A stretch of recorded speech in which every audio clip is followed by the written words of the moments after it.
सत्संग से सोधी आवे, नहीं जीव 84 में जावे। सत्संग से सोधी आवे, नहीं जीव 84 में जावे। अब मेटो द्वेष और राग, हो राग या उम्र बतेरी जाली।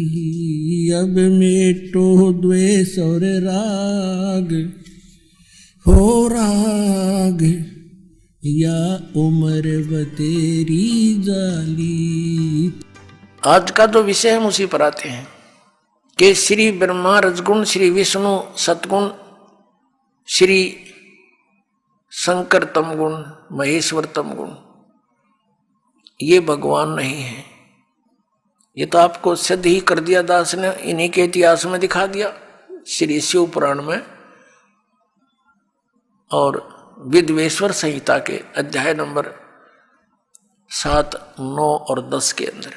अब बाकी बचे 3 पुरुष, जो दास कहता है कि 3 पुरुष मुख्य तौर पर अध्यात्म ज्ञान के अंदर आते हैं। एक सरपुरुष, एक अक्षर पुरुष और तीसरा परम अक्षर पुरुष।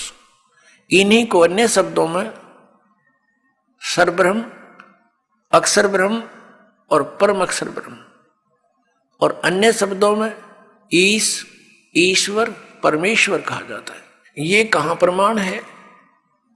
अब दास ने ये तो प्रमाणित आपके समझ कर ही दिया कि हमने सदग्रंथों के अतिरिक्त अन्य किसी भी दंत कथा को स्वीकार नहीं करना है जो वेदों, गीता और सूक्ष्म वेद में प्रमाणित ना हो। और इसी का समर्थन पवित्र श्रीमद् भगवद गीता अध्याय नंबर 16 के श्लोक 23 और 24 से हमें प्राप्त हुआ। तो इससे कंसेप्ट क्लियर हुआ कि इसके अतिरिक्त जो वेदों में वर्णित और गीता में वर्णित विधि है तो वो हमें मान्य है और वही हमारी मोक्षदायक है, कल्याणकारक है, उससे अतिरिक्त नहीं। अब ये जैसे शंकराचार्य जी और अन्य जितने भी हिंदू धर्म के गुरुजन हैं, ये श्रीमद् भगवद गीता को शिरोधार्य बताते हैं, अनमोल ग्रंथ बताते हैं और भगवान श्री कृष्ण जी द्वारा दिया गया एक अनमोल रतन बताते हैं।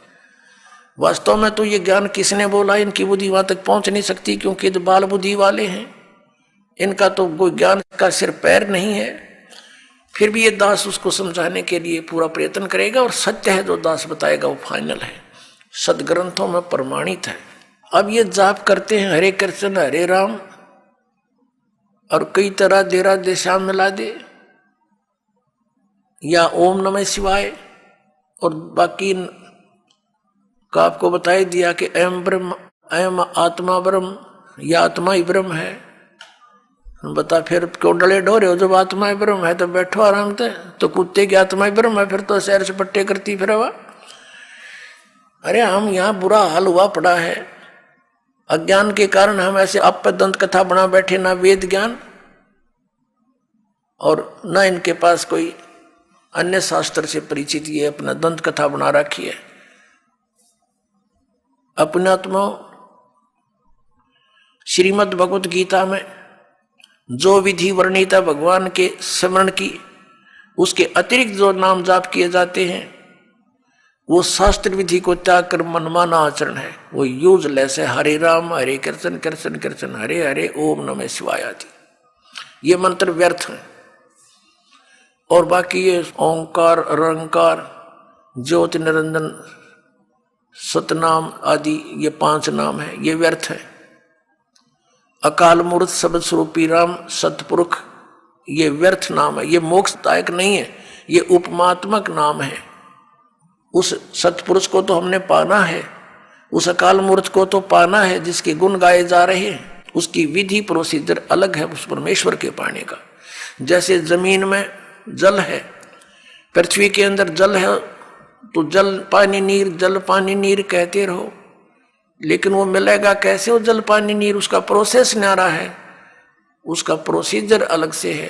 हैंडपंप लगाया जाता है और तब वो जल पानी नीर मिलता है। ऐसे अकाल मूर्त शब्द स्वरूपी राम सतपुरुष परम अक्षर ब्रह्म जिसको हम खोज रहे हैं, उसके पाने की वे ऑफ वर्शिप सदग्रंथों से ही लेनी है, किसी की दंत कथा लोक वेद से नहीं लेनी। श्रीमद् भगवत गीता में 8वें अध्याय के 13वें श्लोक में लिखा है कि ओम इति एकाक्षरम ब्रह्म व्यवहारण माम अनुसमरण यह प्रयाति तजन देहम स याति परमाम गतिम।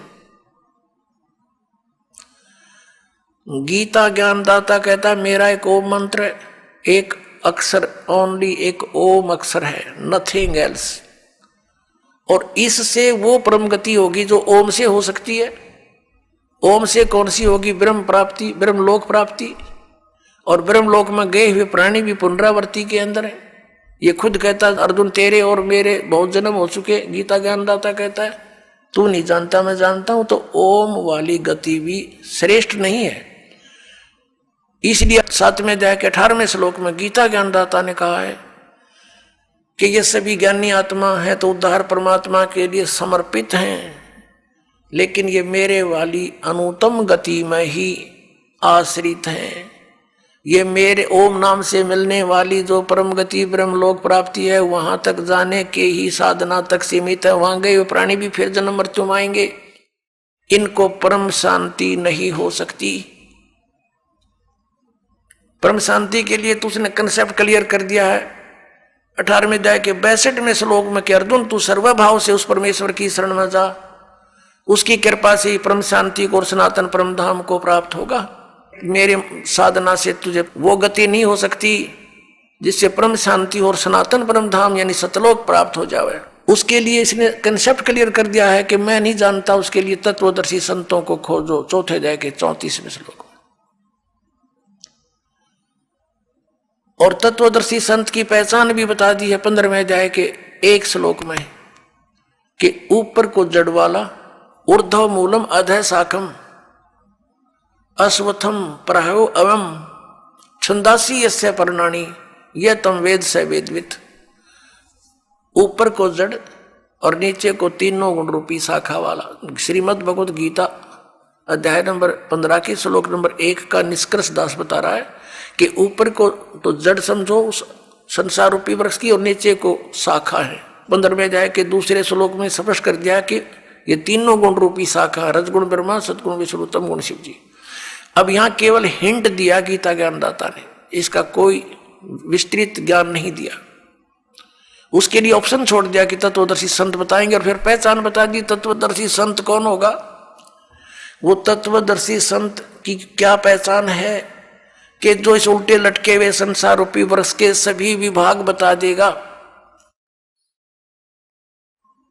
सवेदवित, वह वेद के तात्पर्य को जानने वाला है, वो तत्वदर्शी संत है। तो ये ज्ञान परमात्मा ने स्वयं आकर के 600 वर्ष पहले उस परम अक्षर ब्रह्म ने अपने मुखारविंद से बोलकर कबीर वाणी में उस 5वें वेद में सूक्ष्म वेद में बोला था।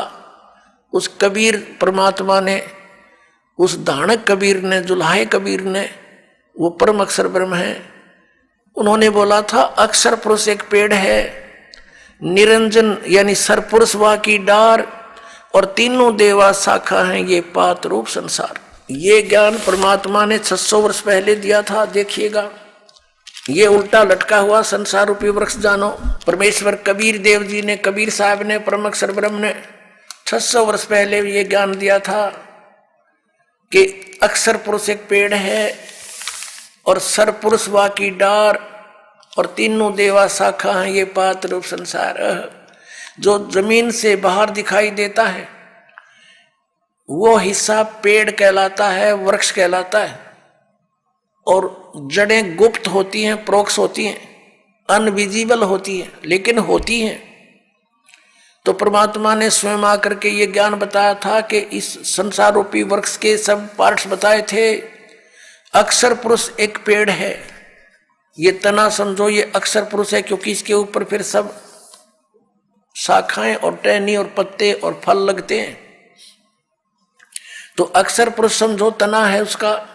कबीर गॉड गिवन ज्ञान है ये सूक्ष्म वेद। कबीर अक्षर पुरुष एक पेड़ है, निरंजन इसको सर पुरुष भी कहते हैं, वह की डार और तीनों देवा रजगुण ब्रह्मा सतगुण विष्णु तमगुण शिव जी ये शाखा हैं, और पात रूप संसार ये तना है अक्षर पुरुष। इसके फिर एक मोटी डार निकली, इसको जानो सरपुरुष, ये ब्रह्म सरब्रह्म भी कहते हैं इसको, सरपुरुष या सरब्रह्म। ज्योत निरंजन भी इसी का इसको कहते हैं, काल भी इसी को कहते हैं। और इसकी 3 शाखाएं फिर निकली, रजगुण ब्रह्मा, सतगुण विष्णु और तमगुण महेश यानी शिव, और पाते रूप संसारे। और ये जड़ कौन है? ये परम अक्षर ब्रह्म है, ये पूर्ण ब्रह्म परमेश्वर है। ये कौन है? अब ये इधर इधर पता लगेगा ये कौन है। ये पूर्ण ब्रह्म कबीर साहब, ये कबीर देव हैं, वो काशी वाले कबीर जिसको जुल्हा कबीर धानक कबीर एक कवि की संज्ञा दे के छोड़ दिया था। ज्ञानता से लाल को एक कौड़ी मान रखा था। इस दास ने इस लाल को परखा है और आपके सामने रखा है। अब यहाँ प्रसंग आया है कि जो उल्टे लटके हुए संसार रूपी वृक्ष के सर्व विभागों को भिन्न भिन्न बता देगा। स वेदवित, वो वेद के तात्पर्य को जानने वाला है, वो तत्वदर्शी संत है।